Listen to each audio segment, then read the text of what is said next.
Welcome to the Mindful Mama Movement podcast. I'm Shannon Kinney-Dew, creator of afreespiritlife.com.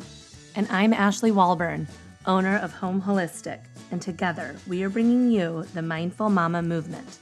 Mindful mothering is about nurturing your heart and soul while you nurture your children. It's about consciously awakening to your inner wisdom and being peacefully present as a mama, no matter where you are on your journey. From discovering your newborn to loving and accepting the wonderful people who've left your nest. Our movement is empowering mamas to be authentic and to live inspired lives. We are so happy you're here.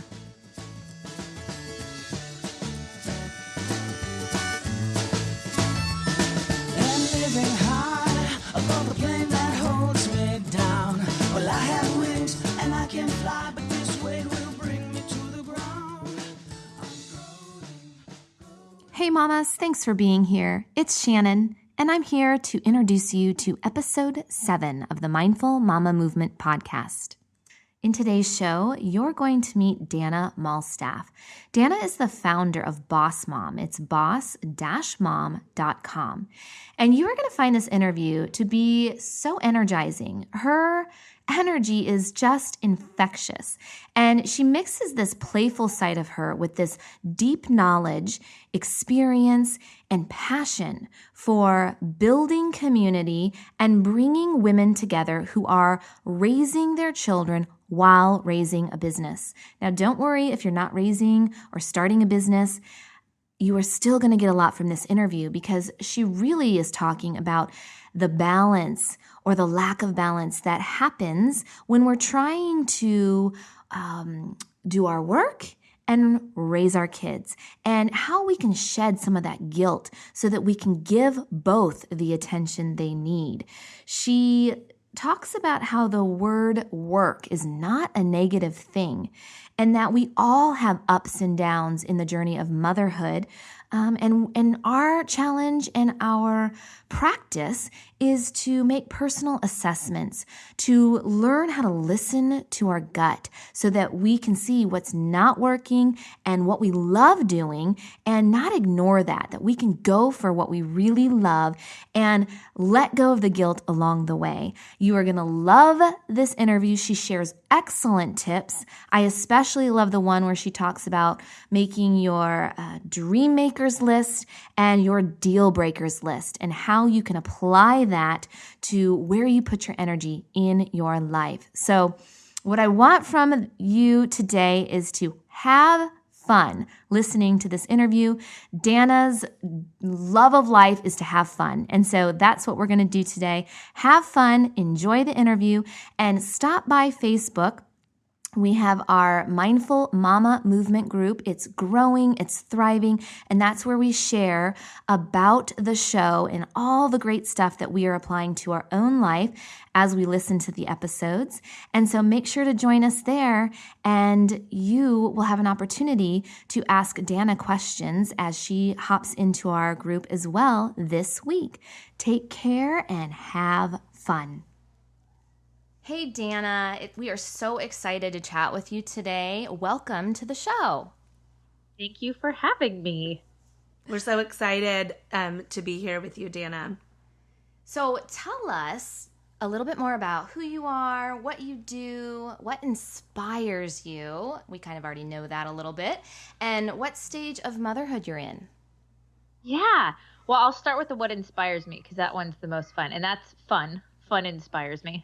And the creation process inspires me. So anything where I get to build, whether that's build community or build like physical things, like Habitat for Humanity is like one of my favorite things ever.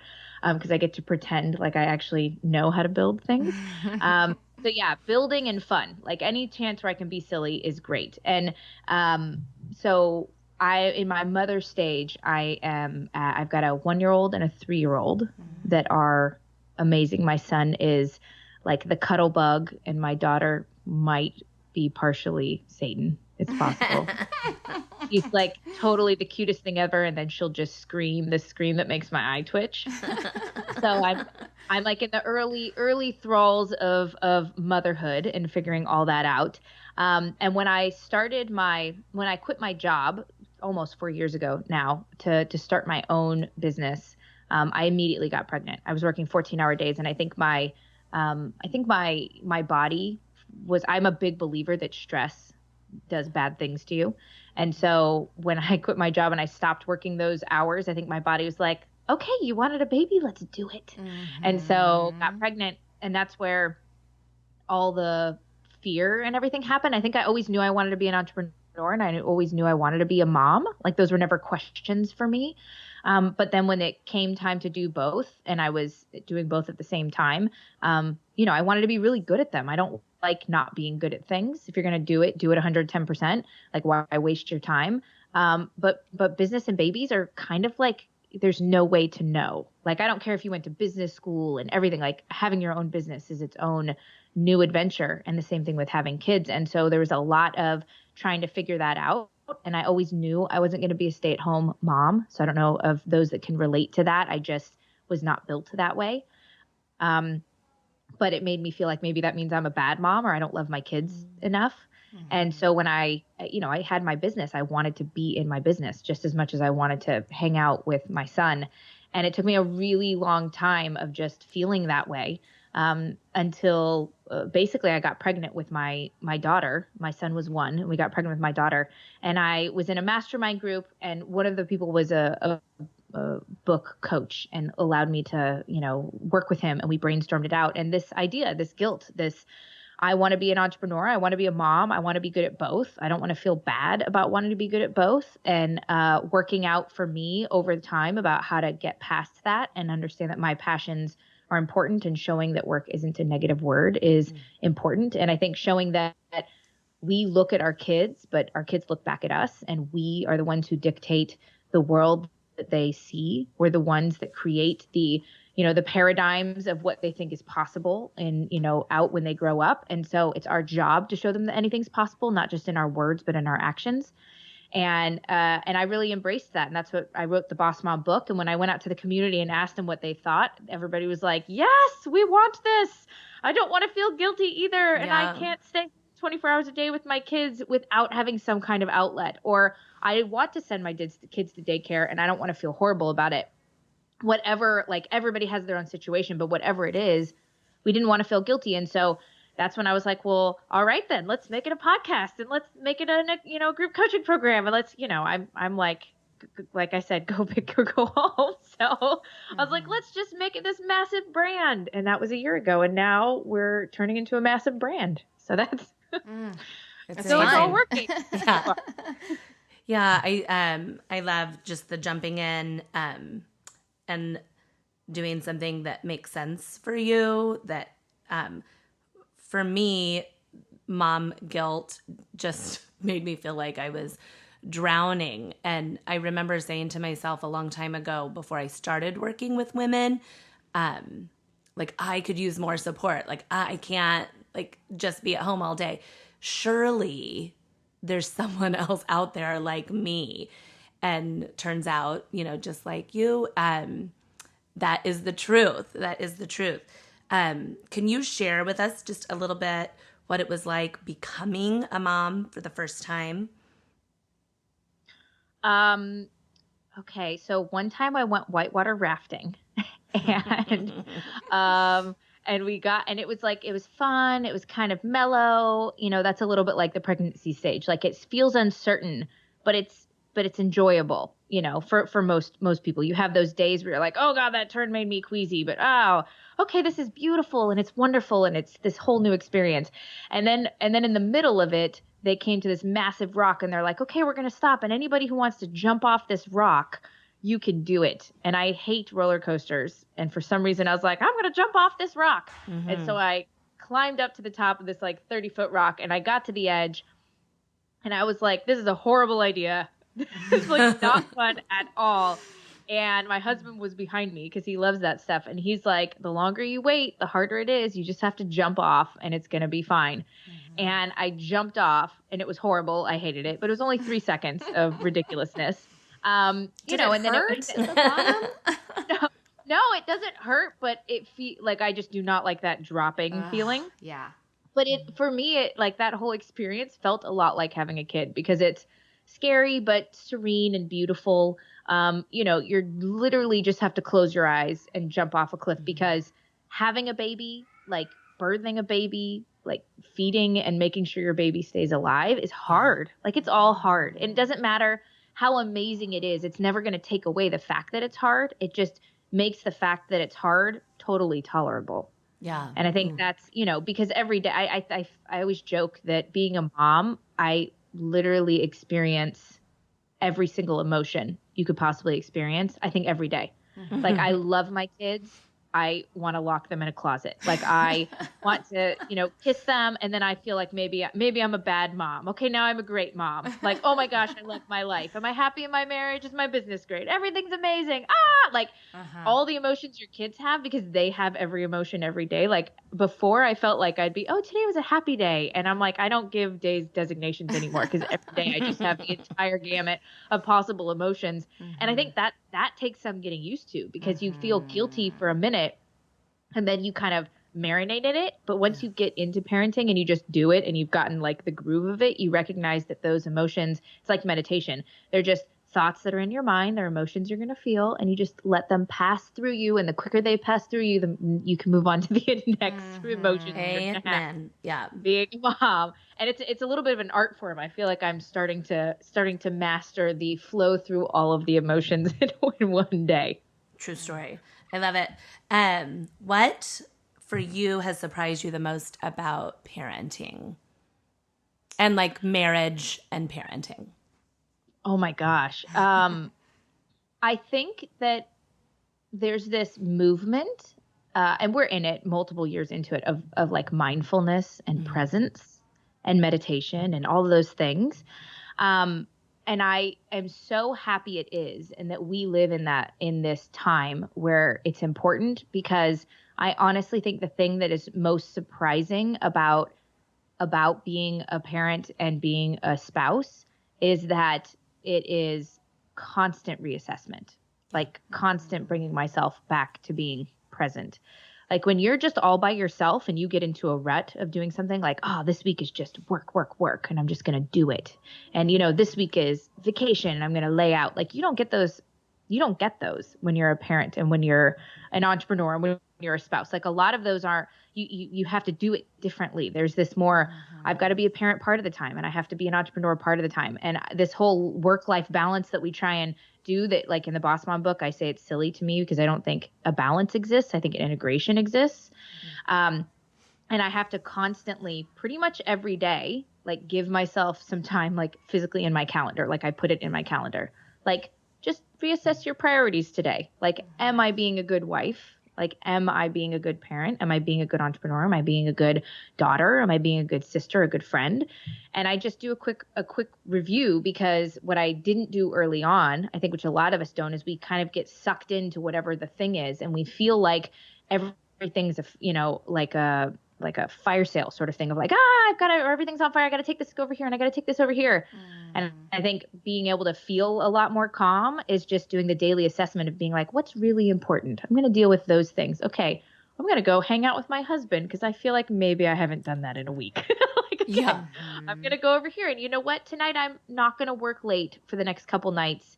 And I'm just going to figure that out because you know what? I need to cuddle with my kids and make sure I'm reading books with them. And that, I think, was the most surprising to me, is that it's not some lifestyle you create. It's a continuous reassessment, like every single day, of what's important to you. And you just make sure you're spending your time with what's important for you. I love that. And to me, that is my definition of balance, really, what you're talking about. And I think that hearing you say that, it just reminds me about how many women, especially the ones that we come in contact with, that who are in that totally consumed stage of motherhood, where it just not being able to get out of that fog of what to assess. We use the term self-care, but whatever it is, it sounds to me you've found a really nice integration balance of being aware of what's going on outside in your life, but also being able to check in with yourself. And to me, that's what the balance really is. And so, like, what other tips or suggestions when you're saying, like, to take that time to integrate? Every day is different. Today, no one got any sleep. So today's going to be different than tomorrow when, a spouse is out of town or whatever. But I think that there's kind of a lot of times I see women who just think that they have to do it perfectly. And if you have a meltdown at the grocery store with the kids, that you failed in some way, And so a lot of times it's just not being able to take the time to do that self-assessment. What tips do you have, Dana, as far as, how can women who are in that fog kind of get that permission and understand this is a necessity, and to accept that this stage of life is going to bring you up and down, but to kind of find that calm within all that movement? Yeah, I love it. Okay, so there's kind of two parts. First, when I went to Vegas with my husband, and my husband went a day early because he wanted to do like a poker tournament went on his bucket list, and so I was going to leave the next day. I woke up, brought the kids. My son wanted to get to school early to show them this thing that he had gotten for his birthday. And so I said, okay, well, I'll just make your lunches later. And we went, dropped him off, and then I got ready, and my parents are driving me to the airport, and I go, oh no. And I call daycare, and I'm like, dude, sign me up for the worst parent award. My kids' lunches are on my counter in my kitchen. Like, do you guys have lunch that you could just charge me? And they were like, yes, we can take care of that. And I got off the phone, and I told my mom, I was like, oh my gosh, like, how horrible is that? I'm the terrible parent today. And my mom was like, and this is what my mom said, and it totally sticks with me as being so true. She said, Dana, that is so incredibly snooty of you to think that you're the only person that has ever forgot your kids' lunches. Ooh. And I thought, wow, that's a really interesting way to say it, because we always go, I feel guilty. But a lot of it is because we feel isolated, like everybody else must be perfect. And my mom rephrased it that that's really conceited of me to think that I'm the only one that has ever done something dumb like that. And I was like, thank you for phrasing it that way, Mom, because that is really interesting. That flipped me around to say it's actually bad for me to think that I'm the only person that does dumb things or, or lets my emotions get the best of me or any of those things, because we're all out there messing up. And it's a little more humble of ourselves to say, I'm totally not the only one. And what I'm going to do is this. So you talk about tips. This is my advice. Tweak all day long. Don't make massive shifts in your life. Don't do, completely change, say, oh my gosh, I'm a terrible mom. So what I'm going to do now is I'm going to clean a room every single day. And then I'm going to make dinner from scratch every single day because I've got to be a perfect mom.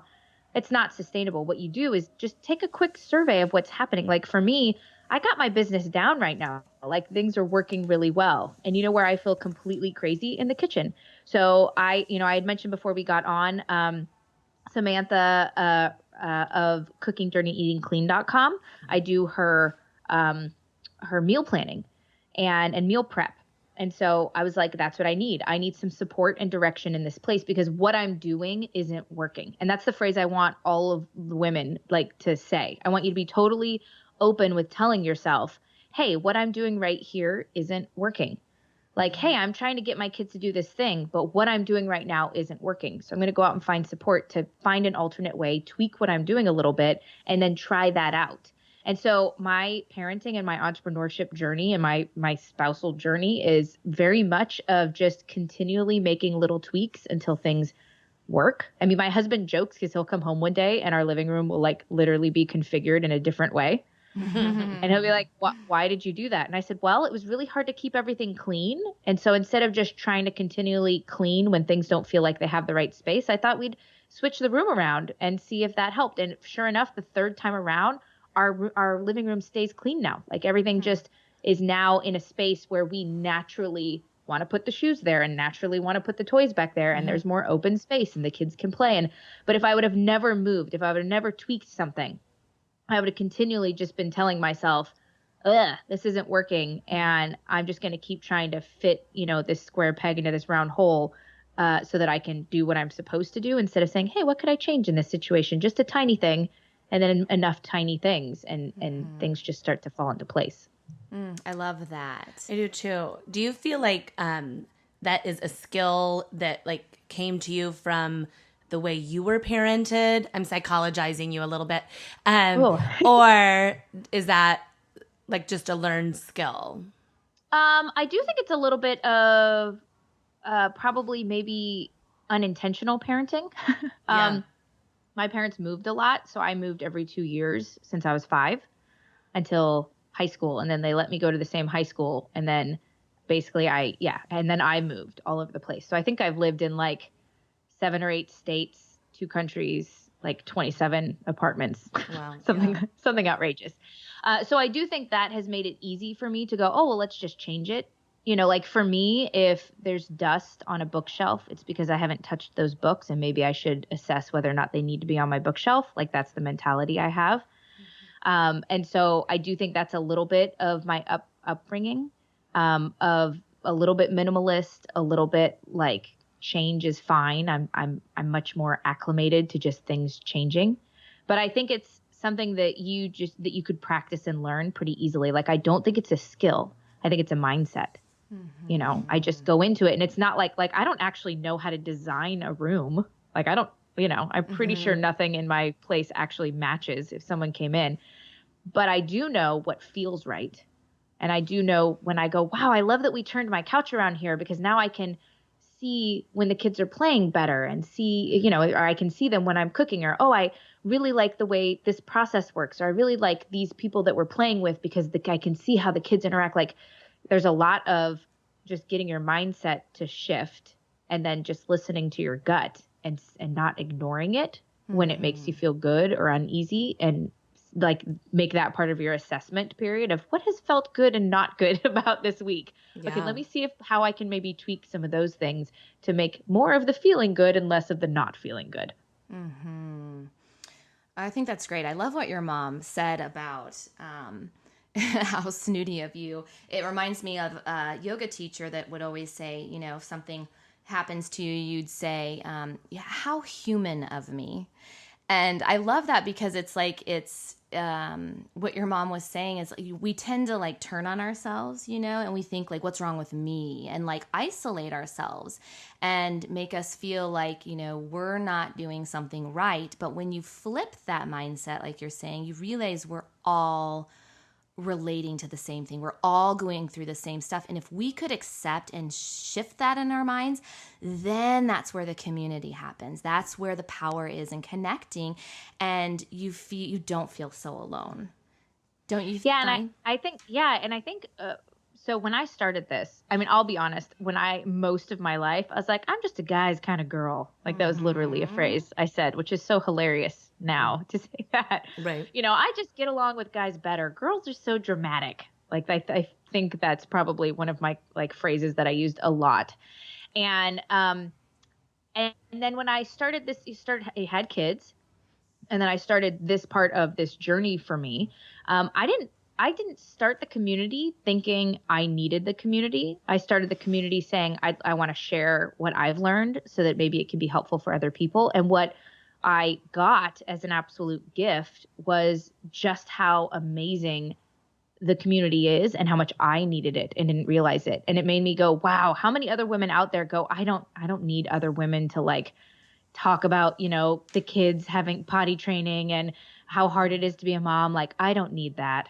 But you do. Like everybody does. Like I'm telling you, no exception. There's not a single exception where a mom doesn't need other moms to be helpful. Now you want to find the right moms, because you can absolutely find people that are going to be more negative or more complaining or whatever is like your fit. For me, I like the positive moms that want to be helpful, that say, I want to, part of our Boss Mom Manifesto is I know that I have a unique journey and I use that journey to help raise my kids and my business. And I give everybody I know permission to go on their unique journey. So I'm happy to share what I know, but I don't judge people who follow a different path.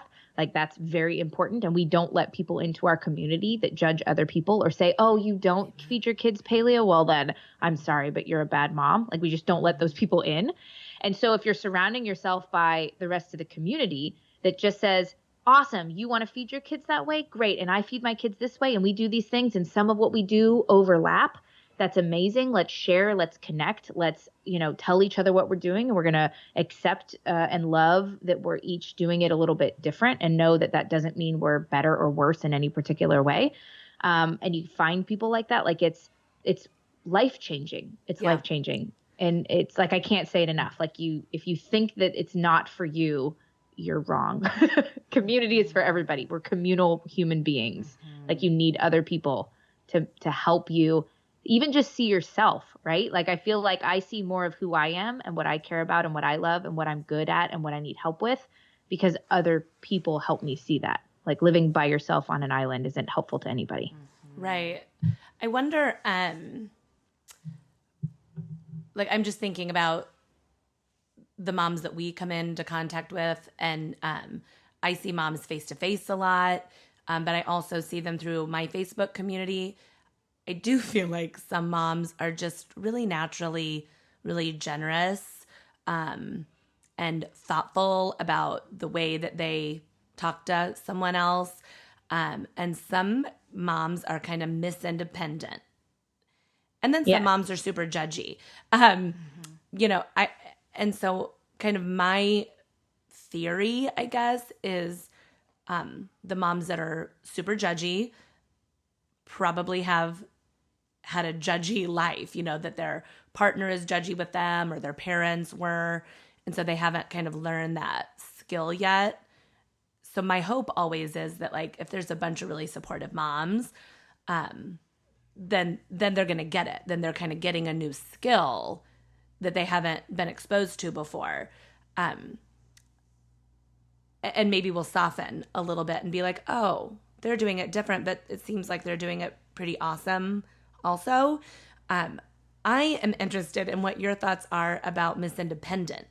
That a woman that maybe didn't have a lot of support or calls herself a guy's guy that's like, I don't relate to these ladies, all these moms. Just because I'm a mom doesn't mean that I have anything in common.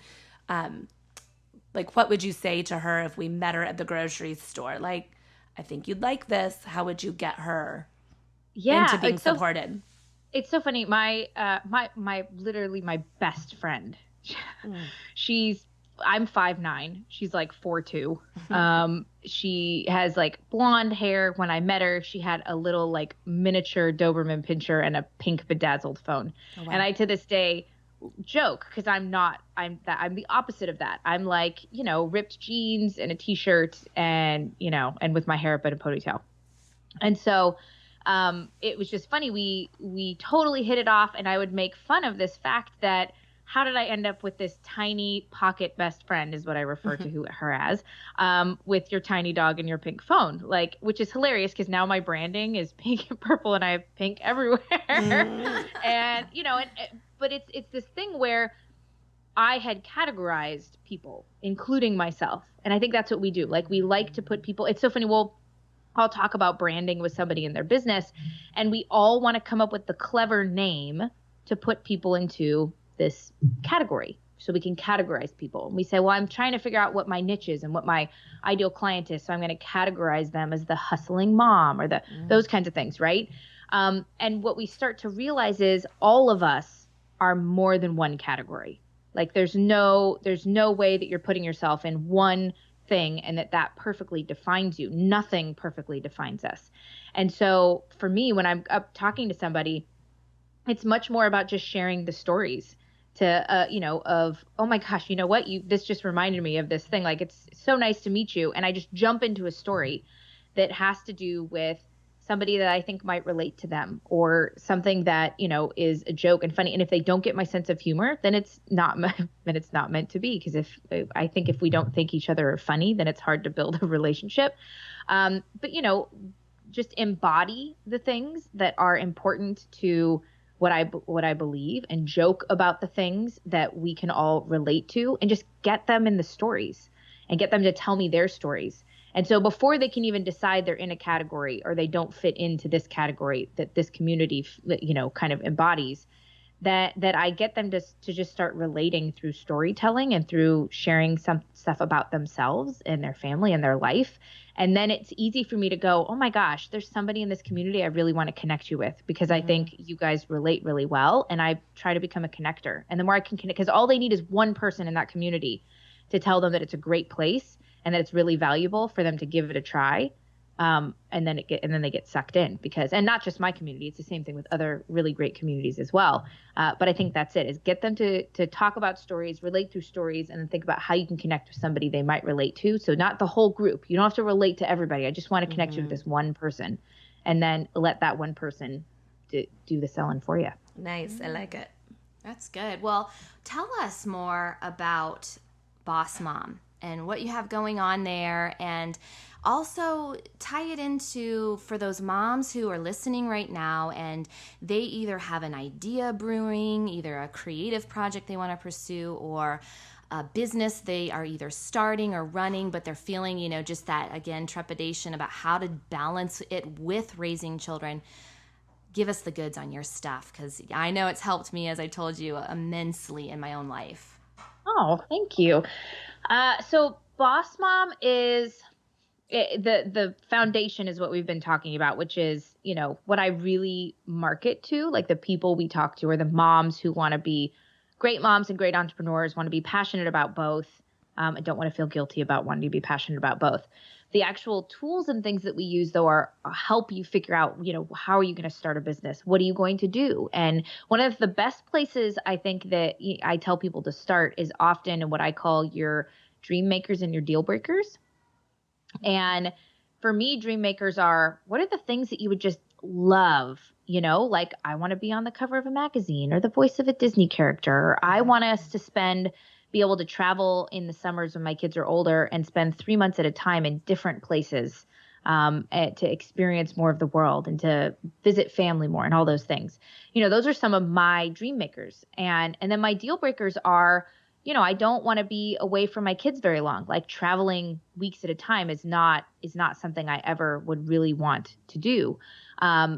Deciding I don't want to be away from my husband too long. So I don't want a situation where I'm doing things, but we parent separately all the time. Like, that's not something that I want either. So I want this like co-parenting thing to exist all the time. So I start to run down, I tell people, like, before you start deciding what you're going to do for your business and working out a plan or jumping in and doing anything, like, just you personally decide what your deal breakers are. That if somebody said, hey, I want you to take this job, or I want to hire you to do consulting, and I just want you to travel, into the next state for 4 days a week, every day for the next year, you could easily go, that's kind of a deal breaker for me. The same thing with your dream makers, just knowing where you would love to eventually go.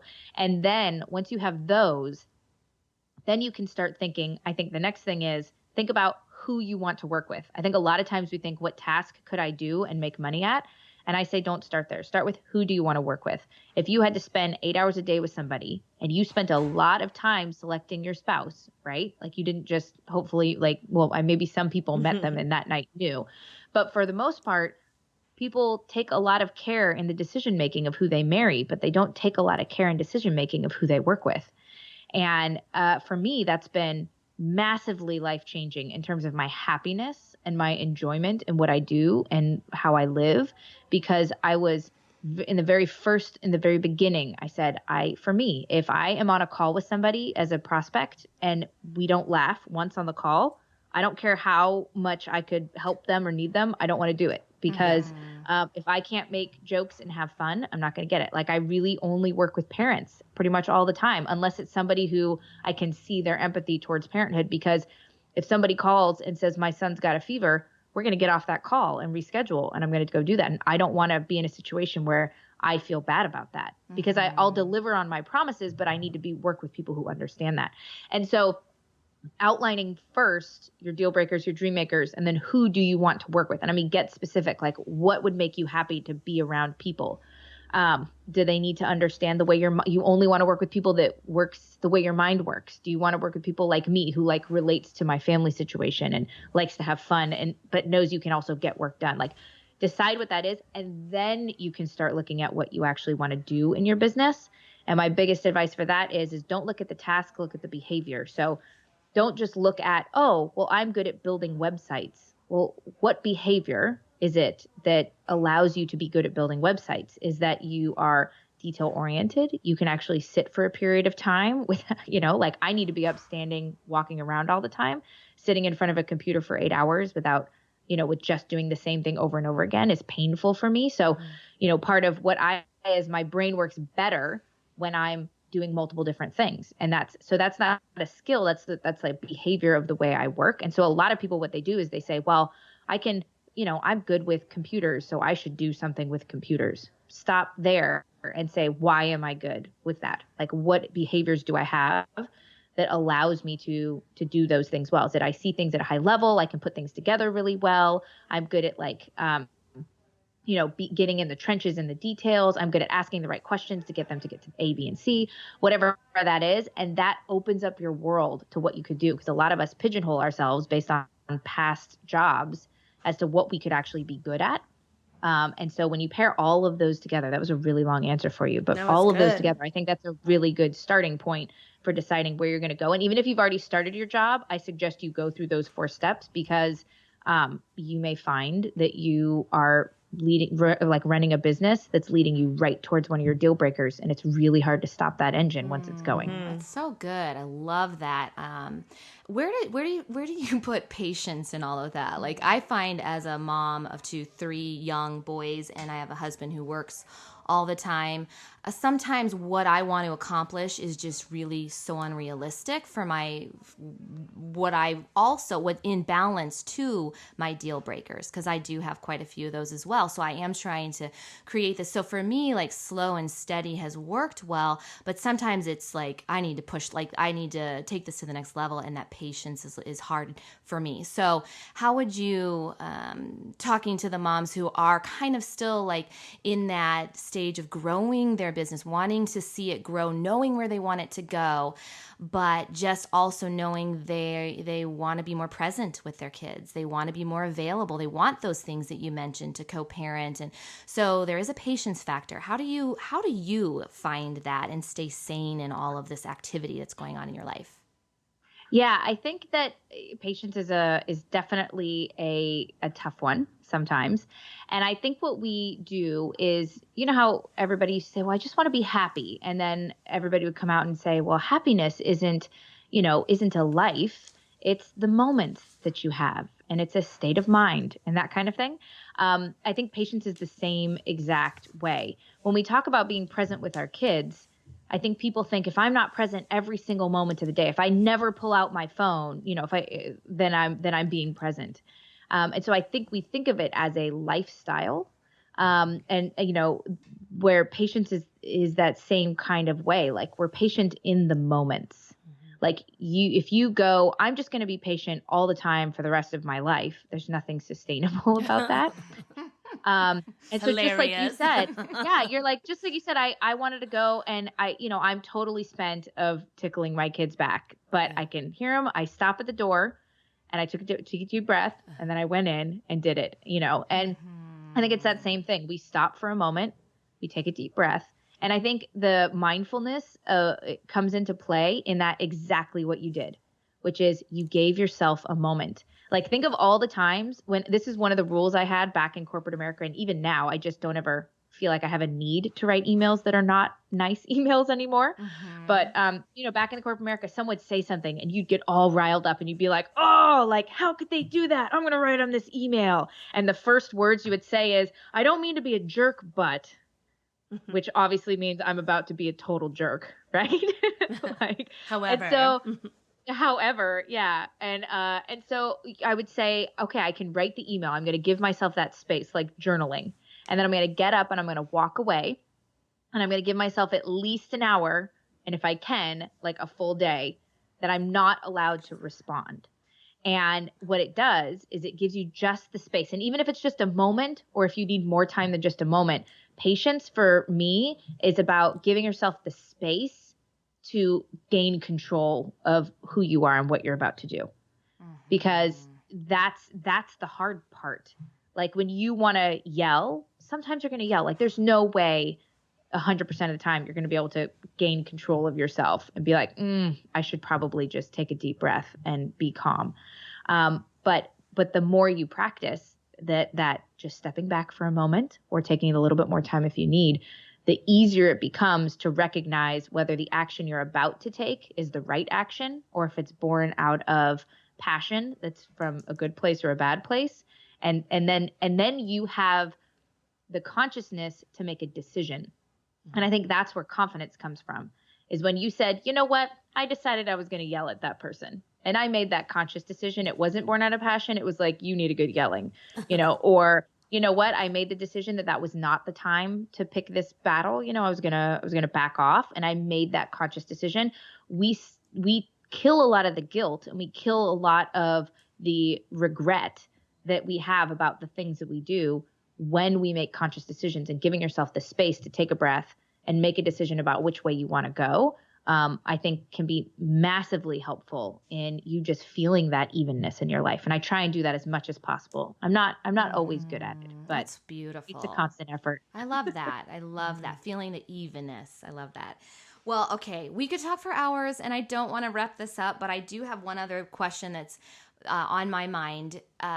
What is, like, if you could only pick one self-care practice or ritual that you try never to miss, what is that for you? Oh, a self-care ritual that I never, ever try to miss. This is a great question. Okay, this is going to sound like so randomly maybe self-care, but for me it is. Flossing. That sounds so weird. Mm-hmm. So my son, when I was younger, I had an uncle or somebody that basically told me, he's like, Dana, if I can give you one piece of advice, it's care about your teeth. He said, because almost everything else is replaceable. But, and I guess even now teeth are replaceable, but he's like you don't get them back, take care of them. And that always sat with me. And I have my dad has a friend who went to the hospital and basically ended up dying completely randomly because of bad oral hygiene. And we don't realize how important our teeth are to our health. And how, like, honestly, like, it's very close to your brain. And, everything you're putting in your mouth has, like, a lot of it stays there. So it's, to me, like, that's very important. And for me, I feel cleaner, I feel healthier. So I have a very specific night ritual. And now my son participates in that night ritual. And he flosses every night. So we brush our teeth and we floss.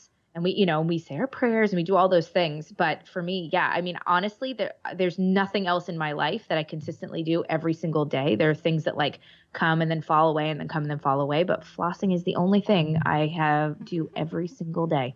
I like that, though, because it really reminds you, because using that, we always talk about the self-care that can be, like, so, like, daunting, like this word self-care. One more thing to do. Yeah. Right, that to fit in. But I mean, really, something that takes 30 seconds, something just even like taking a moment to just ground your feet and say thank you for the day. Whatever it is, flossing it's simple, and you know what it does for you, and it has long-term effects. So I think that's awesome. Yeah, it does. And it's so nice when you go into the doctor and they're like, you don't have any cavities. Thank you for taking care of your teeth. And you're like, thank you for not putting shots in my mouth. That's and me spending money. It saves and you then money. Having to take several hours away from doing what I want to do and all of those things. And it's the same thing of, like, you look at your kids, but your kids are looking back at you is that same thing. Like, if I don't, like, nobody instilled those rituals when I was young.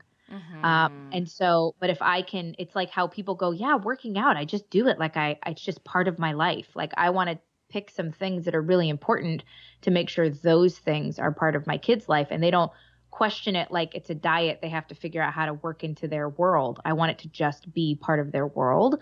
And so I'm trying early on to pick some of those things. Flossing is one of them that we just want to make important. I love it. I feel like the whole tooth care routine, we just have a tooth care podcast, has, like, been such a nightmare raising my children. And that my husband and I both say, my oldest is 22, that he never brushed his teeth or flossed his teeth one time on his own till he had a girlfriend. And then he got a girlfriend, and all of a sudden He's brushing his teeth every day, a little bit longer, maybe 4 times a day if he had something going on. So that gives us moms hope with the younger that kids. about age 16, it'll just be effortless, honestly. That is funny. My parents call that the Schlotsky effect. I don't know if you guys know Schlotsky's is like a sandwich place. Yeah. Yes. And they had them in Texas when we lived in Texas. And my parents were like, you have to go. These sandwiches are amazing. You're going to love them. And I was like, I don't want sandwiches, whatever mode I was in. And then I went out on a date with somebody and he took me to Schlotsky's and I came home and I was like, Mom, this was so delicious. And she's like, seriously, we've been telling you for like a year, you need to try this. And you meet this boy and now you're eating Schlotsky's and you rave about it. And so now anytime someone says something and you don't listen, but you listen to somebody else who is not somebody that's like really close in your circuit, but it's somebody that you're like, oh, I heard this podcast and they said this thing. And then your husband's like, I literally have been telling you to do that for like a year. I'm like, oh, it's the Schlotsky effect. Now I hear it. Now I understand. Tell us if there's anything else with Boss Mom or anything else that's going on for you that you'd like to share or promote, and ways that our mamas can find you. Yeah, so boss-mom.com is our hub. So you can get all of our blogs, show notes, connect all, there. And then it's pretty easy. We try and make it as easy as possible. So boss-mom.com/Facebook is our Facebook group, which is amazing because it's not just moms connecting. Like women are going in there getting brainstorming help and connecting. Awesome. And we just started a thing where you can actually put in all of your information and find play dates and collaborators and podcasts to be on and stuff like that. So it's we're trying to find ways to infuse more of actually being helpful in that community, which is awesome. We have the Boss Mom podcast, which is we do 3 episodes a week. So one that's actual an interview, one where my co-host NJ and I talk up, mom and business things, and then one that's the Nurture Your Business segment. So there's all that. And then the one big thing that I think a lot of people find me for is I'm a massive lover of Trello. So if anybody who's like trying to figure out time organization, because I discovered that's one of the biggest questions moms and mom entrepreneurs have is like time management. It's my entire, it's my work life of where I live and sleep and breathe and manage my home and my business and my team and everything. And I have a free training on that where it teaches you how to actually use it the way I do. And that's just boss-mom/Trello, TRELLO. Yeah. And just come and hang out with us. Great. Oh, and get the Boss Mom book. I always forget to mention that. Oh, don't do that. And we'll have all that available also in our show notes. I know. It's so fun because I feel like everything is just Boss Mom. So people are like, tell us. And I'm like, just Boss Mom and then extension of whatever you need. Boss Mom, Boss Mom. Just look up Boss Mom. Well, we end each show with a mindful mama moment. And it's kind of a call to action to inspire mamas to take action with one takeaway from the show. So think about if you have a particular call to action that you'd like to share with our mamas. Yeah, I would say add into your calendar, 5 minutes every single day to look at what you care about. I think that's like, if you want to take one action from everything we talked about, like build in time, whether it's in your physical calendar on your fridge or in your phone or whatever it is, like actually put in time every single day to just take a minute and decide if where you're spending your time is where you really want to be spending your time, because everything you do outside of that is going to help make sure you're flowing your life in the right way. It's going to actually make you happy. And there's so much calm and centeredness. Like I said, when you feel like you're consciously making decisions, and that 5 minutes a day is going to make you feel so much more in control of the decisions you're making in your life and help you see where you need more support and help, or where you're doing great, or where you need to make tweaks. And I think that's all it takes to help get the ball rolling for you. I I love it. And all this week on the Mindful Mama Movement Facebook group, we're going to be talking about Dana's call to action for us. So we're going to be sharing what we care about, and I can't wait to hear what you all are sharing. And Dana, you're just awesome. I just wish we were closer. Like, I just want to hang out, and just thank you for your time and your generosity, your energy. It's infectious. And I'm just going to like go now and start a new business or like get my dream makers and deal breakers and make sure that they're truly in line and get that flow you're talking about. So I appreciate thanks. you. Yeah. Yeah, thanks. Well, I'm always a crazy passionate person. My husband yells at me because I talk to the TV, and he's like, they can't hear you. And I'm like, so you say. But they should. I know. So doesn't mean I'm going to stop talking. Thank you so much for your time. And for our listeners, the Boss Mom podcast is just really fun to listen to and just filled with so much great information. So we would encourage everybody to go check it out if you haven't already. Well, thanks for having us. All right. Thanks, Dana. Happy day. Well, being me is all I